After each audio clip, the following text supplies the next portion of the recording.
আজকে অনেকে বলে মেজবান্ডার নাকি জাহান্নামের কাউন্টার। নাউজুবিল্লাহ বলেন, আরো জোরে বলেন না নাউজুবিল্লাহ ভাই। না না না, আরো মুহাব্বতে বলেন নাউজুবিল্লাহ, ধিক্কারের সহিত বলেন নাউজুবিল্লাহ। তারা বলে জাহান্নামের কাউন্টার হচ্ছে এই মেজবান্ডার দরবার শরীফ।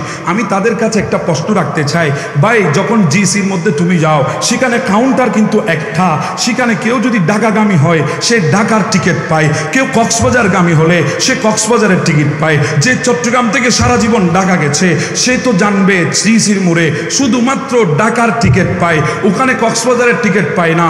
এটা তার ভুল ধারণা, এটা তার ভুল চেতনা, এটা তার ভুল জানা, কারণ সে তো সারা জীবন ঢাকা গিয়েছে, কক্সবাজারের দিকে সে যায় নাই, সেজন্য সে কাউন্টারে গিয়ে জানে ঢাকার টিকিট পাওয়া যায়, ওখানে যে কক্সবাজারের টিকিটও পাওয়া যায় এটা সে জানে না। ঠিক তদরূপ এই মেজবান্ডার তুমি যেটা বলেছো ঠিক বলেছো, এটা জাহান্নামের কাউন্টার। কাউন্টার কিন্তু একটা, এখানে যারা বিদ্বেষ রাখবে এখান থেকে টিকিট কাটা হবে, তুমি জাহান্নামে যাবে। আর এই কাউন্টার সেই কাউন্টার, এখানে যারা মুহাব্বত রাখবে এখান থেকে টিকিট কাটা হবে, তুমি জান্নাতের মধ্যে যাবে।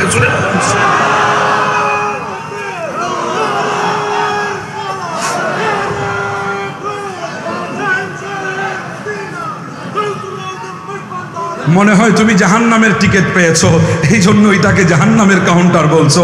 আরে শুনো, আমরা জান্নাতের টিকিট পাচ্ছি, আমরা জান্নাতের কাউন্টার বলছি। সুবহানাল্লাহ বলেন, আরো জোরে বলেন না ভাই সুবহানাল্লাহ। এদের সাথে কথা বলবেন না, কথা বলার প্রয়োজনও মনে করি না, কারণ এদেরকে দেখলে মানুষের অন্তরে ঈমানি চেতনা আসে না। এদেরকে দেখলে মানুষের ভেতরে আলেম দেখার যে একটা তামান্না, আলেম দেখার যে একটা কলমের মধ্যে আসর, সেটা পড়ে না। তার কারণ কি? সব আছে, হুব্বে রসুল নাই, হুব্বে আল্লাহর ওলি, হুব্বে আউলিয়া নাই, হুব্বে রসুল নাই। এই জন্য এদেরকে দেখলেও অন্তরের মধ্যে তাসির হয় না। আর সুন্নিদের একজন সাধারণ পাবলিককে দেখলেও অন্তরে তাসির হয়, কারণ এদের কলবে হুব্বে রাসূল আছে, হুব্বে ওলিও আছে। ইলাহি ইজআলনি নবিয়্যা তিলকাল উম্মতি। আল্লাহ তুমি আমাকে আখিরি নবীর উম্মত হিসাবে কবুল করো, আল্লাহ আখিরি নবীর উম্মত হিসাবে কবুল করো। আমার আল্লাহ বলে না মুসা, উনি অনেক পরে আসবেন আখিরি নবী, তুমি অনেক আগে এসেছো, ওই নবীকে তুমি পাবে না, তুমি অনেক পরে, উনি অনেক পরে আসবে তোমার। তবে তুমি যখন দোয়া করেছো আমি দোয়া ফেরত দেব না। দুনিয়ায় না হলেও কি হবে, কিয়ামতের ময়দান শেষে যখন জান্নাতে যাবা, ওই জান্নাতে আমি আল্লাহ তোমাকে আমার আখিরি নবীর সঙ্গী বানিয়ে দেব। হ্যাঁ, আমরা সেই নবীর উম্মত।